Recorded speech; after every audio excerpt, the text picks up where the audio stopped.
Welcome to Albums Out of 100. A quick shout out to Thundercat, who's one of my first subscribers. This is a music album review channel where I give albums a standardised mark, unsurprisingly, out of 100. You are currently listening to a review of the album Ian McNabb by Ian McNabb. Yeah, that has the potential to get confusing fast, doesn't it? Feel free to listen along if you have the album. Unfortunately, this one isn't available on Spotify. However, I have made a YouTube playlist of the album that I recommend you listen through as you listen to this review. It's linked on your screen right now. Let's get started then, and remember, what follows is simply my opinion. The artist is Ian McNabb, which means that this is in fact an eponymous album, as the artist name and the album name are the same. Artists often release eponymous albums at the start of their musical careers to introduce their voice and musical style to the masses of radio listeners. Largely, it helps promote sales, as even the real morons can find the album on iTunes if the name of the artist and album are the same. Ian played his eponymous album card mid-career in an attempt to widen his fanbase after a 5-year electric music hiatus. Tracklist. Track 1, Living Proof, Miracles Can Happen. Track 2, Whatever It Takes. Track 3, What You Wanted. Track 4, Liverpool Girl. Track 5, If We Believe What Love Can Do. Track 6, All Right With Me. Track 7, Hollywood Tears. Track 8, Open Air. Track 9, Nothing Less Than the Very Best. Track 10, Hotel Stationery. Track 11, Rockin' for Jesus. Track 12, Friend of My Enemy. Track 13, Moment in the Sun. Track 14, I Wish I Was in California. The genre is rock, with noticeable pop influences. This was Ian's 5th album, so by my ruling, that means he should have quite an accomplished musical style in this album. It was released in 2001. Album cover. Ian's younger self is portrayed in a fancy dress costume. His arms are outstretched in an expression of joy, yet he is surrounded by darkness. Interesting. 4 out of 5. Listening experience and lyrical analysis. Track 1, Living Proof, Miracles Can Happen. This song's lyrics convey an honest exultation at the wonders love can perform through a sexual relationship. Ian suggests that purity and truth can be found through such a relationship. Structurally, the guitar build-up to the chorus is very well placed, and the latter instrumental bridge is very memorable. This serves then as a great introduction to the album. Track 2, Whatever It Takes. Here, the drum beat and the guitar both complement each other nicely and are all-pervading.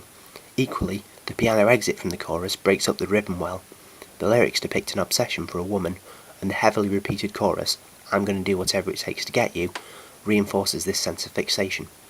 Track 3, What You Wanted. An intense crashing drum and guitar introduction bridges from track 2 to this one, linking the two tracks thematically. These two tracks can be seen as two parts of the same track really. As for this track, the lyrical story is of a lover spurned by his crush. There is a sense of bitterness and anger in the lyrics, echoed in the greater prominence of the bass guitar. Additionally, the guitar riff is divine, especially in the guitar solo. The lyrics lament how his ex-lover could possibly find more joy from another man than from him. The persona is also visited by a guardian angel like Stranger in the Rain, but finds the advice to forget the woman impossible to put to action. There is also a lyrical caesura when the persona tries to recount how his ex will be telling her new lover the same words about making her feel special that she once said to him. Track 4, Liverpool Girl. Fun and very lively, this would suit being a film theme. Here, Ian talks proudly of My Liverpool Girl and provides an amusing account of the attractive features of said ideal girl. Astute observations fit well into the lyrics such as this gem. Just to clarify, yes, it's hinting that her mother had an affair, resulting in her brother really being a half-brother. There is also a move to a disco-like atmosphere created mid-song through a synthesizer and a change in the drum beat.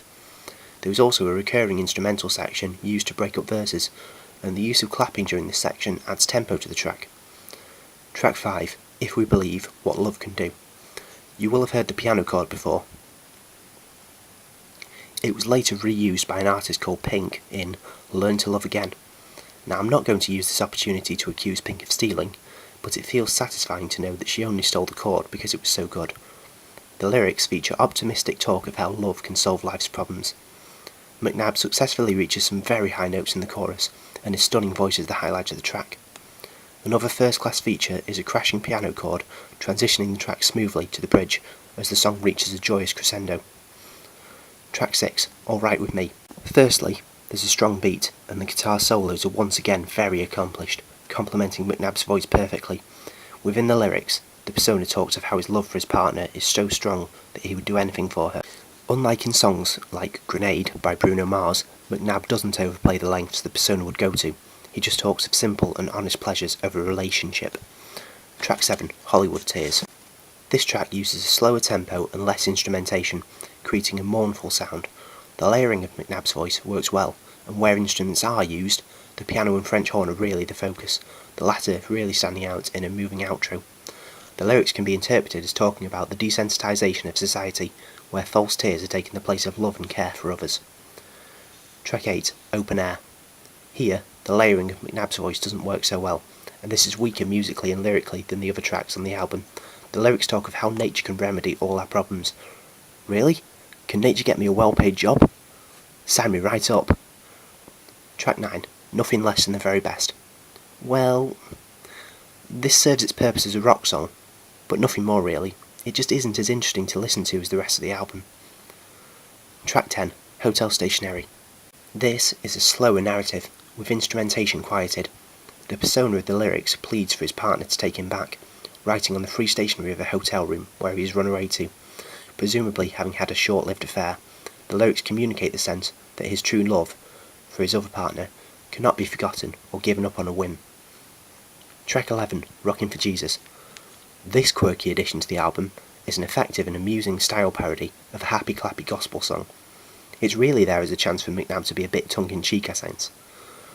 Now, although I said this was a Nicky take, the lyrics give no definite clue that the track is intended as such, and as a listener you have to make your own decision if McNabb is serious or not.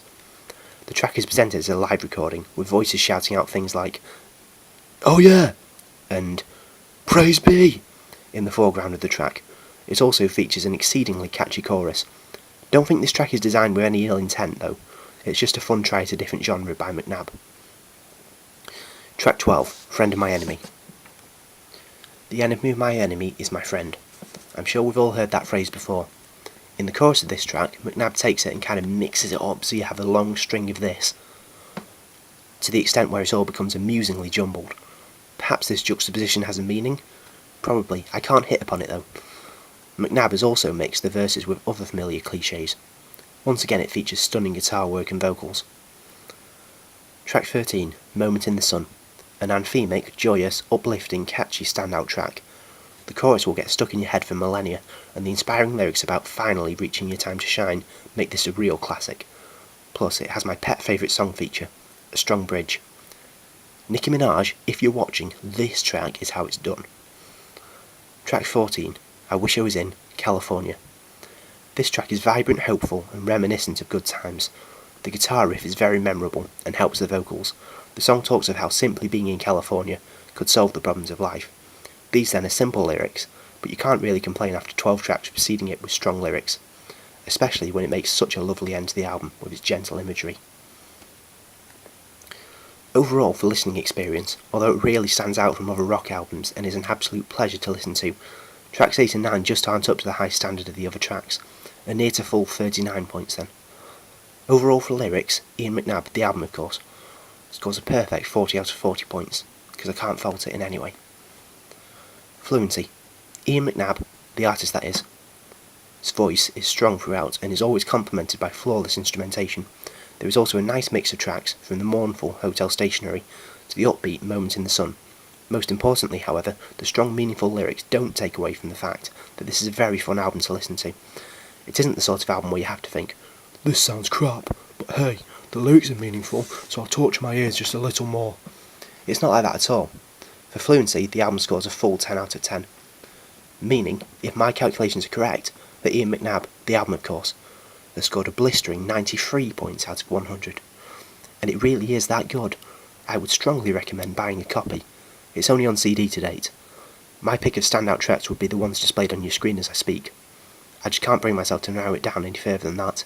I consider the above tracks to be modern classics. Well, that's it for this review. Leave a comment below to let me know what rating you would give Ian McNabb, the album of course.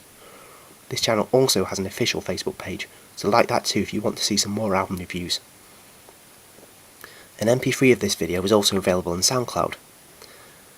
Now, just a quick apology. As many of you will know, this video was billed to be a review of OK Computer by Radiohead.